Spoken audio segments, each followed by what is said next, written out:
পুরনো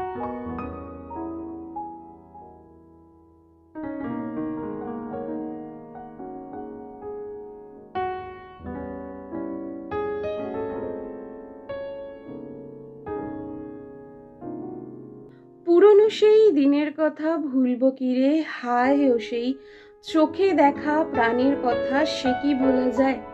আমরা আপামর বাঙালি ছোট থেকে বড় হয়েছি এই গানটি শুনে।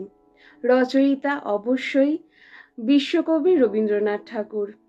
ওনার আরও একটি গানের লাইন আমার এই বইটি পড়তে গিয়ে খুব করে মনে পড়েছে।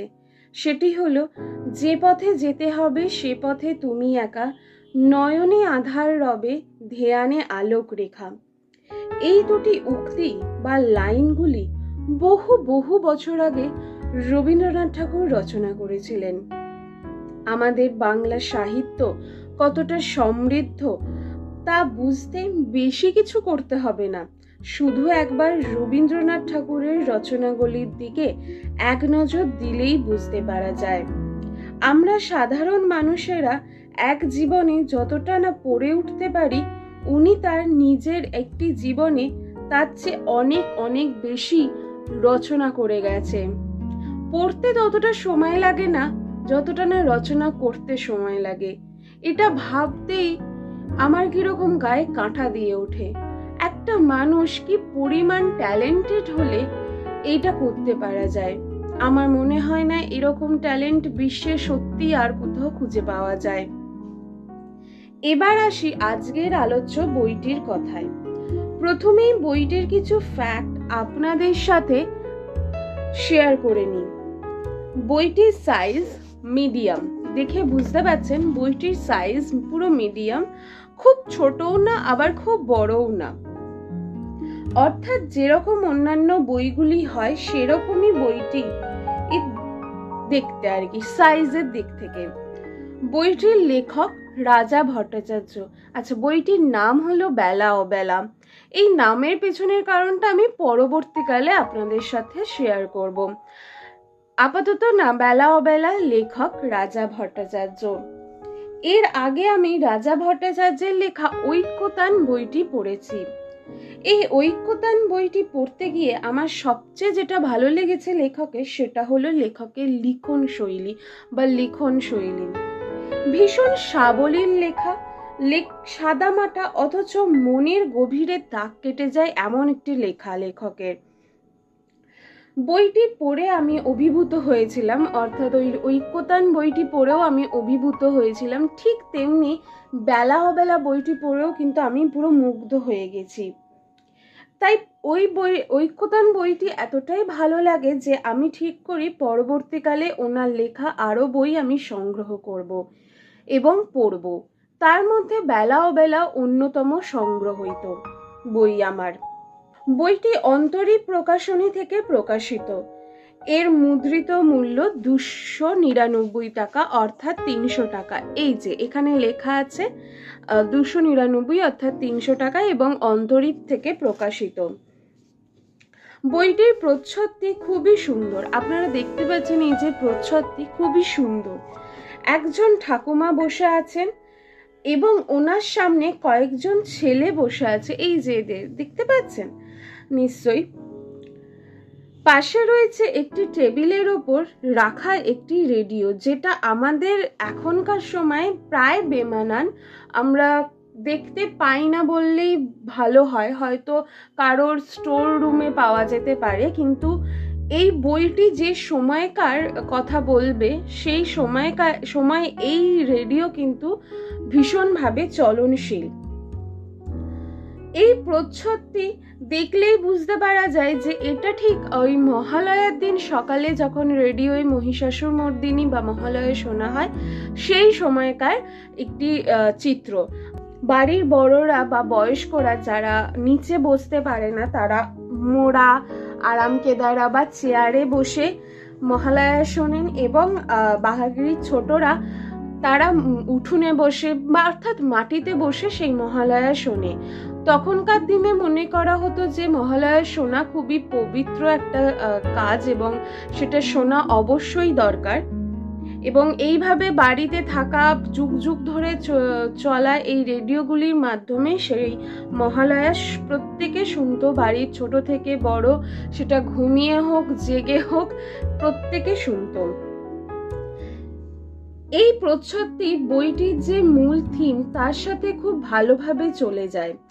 এত সুন্দর একটি প্রচ্ছদ আমাদের পাঠকদের উপহার দেওয়ার জন্য অবশ্যই চিত্রশিল্পীকে তো ধন্যবাদ জানাতেই হয়।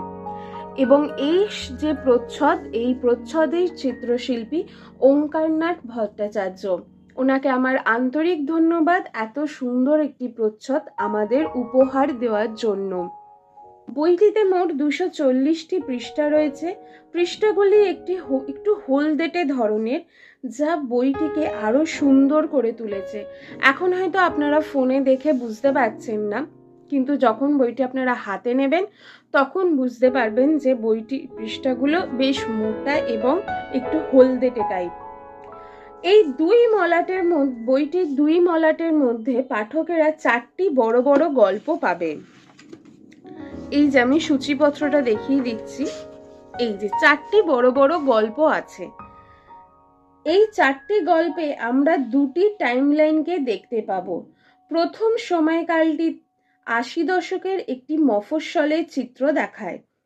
পরবর্তী যে সময়কাল বা অপরদিকে যে সময়কালটি প্যারালালি চলবে সেটা হলো কোভিডের সময়কার চিত্র। লেখক এই দুটি সময়কালকে খুব সুন্দরভাবে ফুটিয়ে তুলেছেন এবং এদের মধ্যে যে সংমিশ্রণ সেটিও কিন্তু খুব সুন্দরভাবে গড়ে তুলেছেন। একবারও পড়তে গিয়ে মনে হবে না যে আলাদা আলাদা দুটো টাইমলাইন, কোথাও মিল খাচ্ছে না, খেই হারিয়ে ফেলছি, একদম না। খুব সুন্দর, খুব সাবলীল লেখা লেখকের।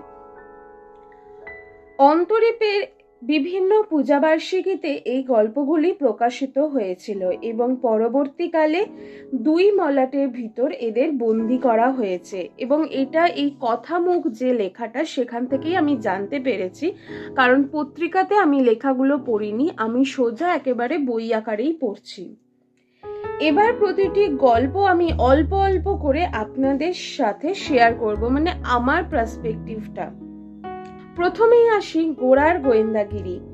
এই যে এটা, আপনারা যদি বইটির একদম প্রথমে থাকা রাজা ভট্টাচার্য অর্থাৎ লেখকের কথামুখটি পড়েন, তাহলে দেখতে পাবেন লেখক নিজেই এই গল্পটিকে ঐতিহাসিক গল্পের আখ্যান দিয়েছেন।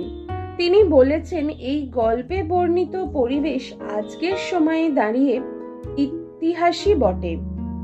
গল্পটি পড়ে আমারও তাই মনে হয়েছে। 80 দশকের একটি মফস্বলে পরিবেশের চিত্র লেখক এই গল্পটির মাধ্যমে তুলে ধরেছেন। গোড়া হচ্ছে এই গল্পের প্রধান চরিত্র। সে একটি একান্নবর্তী পরিবারের সদস্য।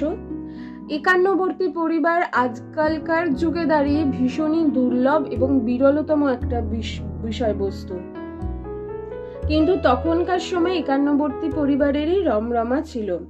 ফেলুদার বিভিন্ন গোয়েন্দাগিরি পড়ে পড়ে সে রীতিমতো নিজেই গোয়েন্দাগিরি করার ইচ্ছে প্রকাশ করে। তা সে নিজের দামি কলম উদ্ধারই হোক অথবা বরদার প্রেমিকাকে খুঁজে বের করাই হোক, গোড়া নিজেকে ফেলুদার যোগ্য উত্তরসূরি হিসাবে কিন্তু প্রমাণ করতে পেরেছে। একটি সুন্দর যৌথ পরিবারের চিত্র তুলে ধরেছেন লেখক। তাদের আনন্দ দুঃখ সবকিছু ভাগ করে নিয়েছেন আমাদের সাথে। পরবর্তী আলোচ্য গল্পটি হলো ঘরে ফেরার গান। এই গল্পটিতে 2টি টাইমলাইন আমরা দেখতে পাই।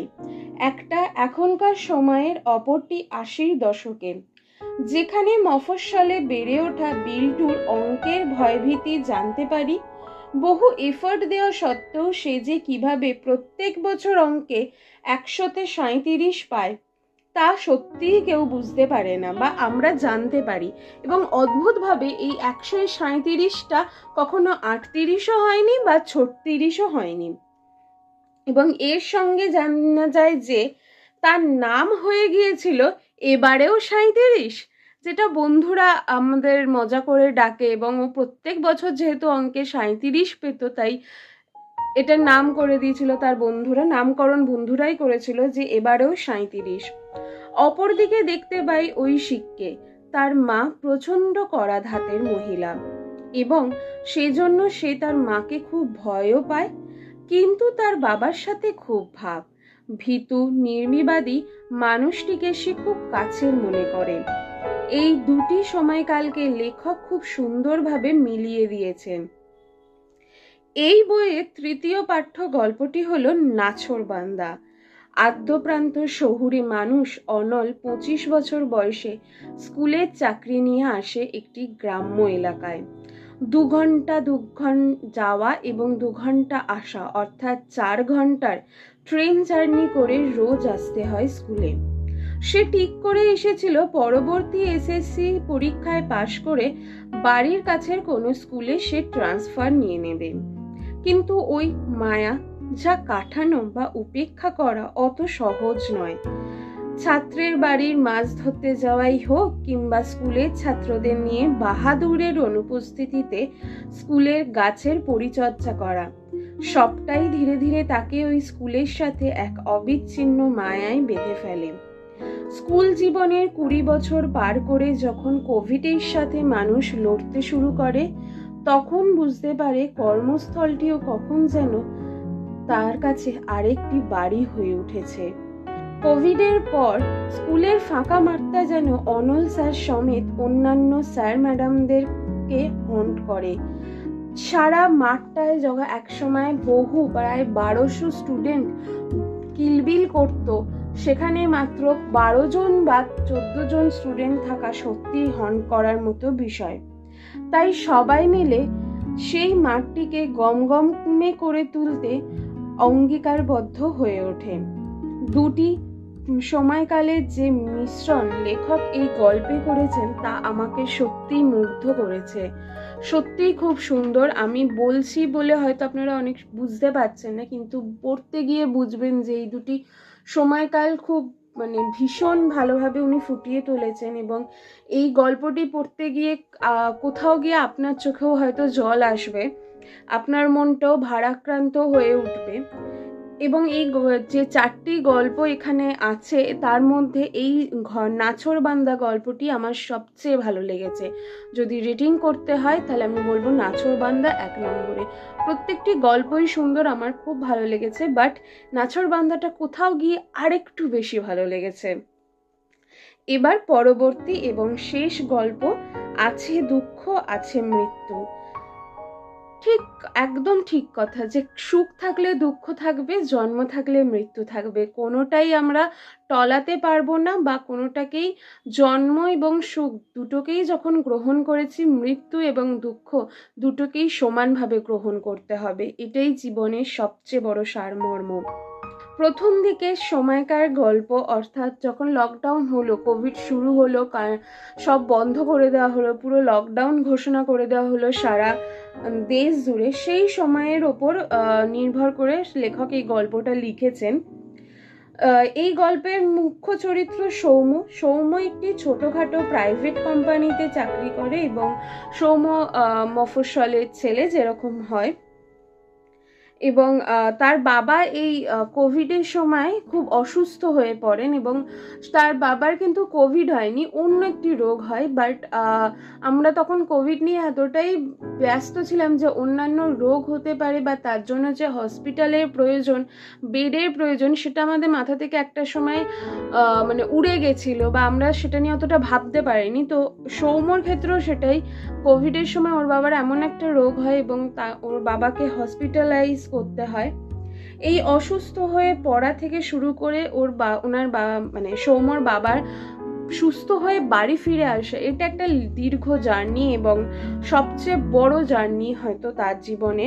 এবং সেই জার্নিটা নিয়েই এই আছে দুঃখ আছে মৃত্যু।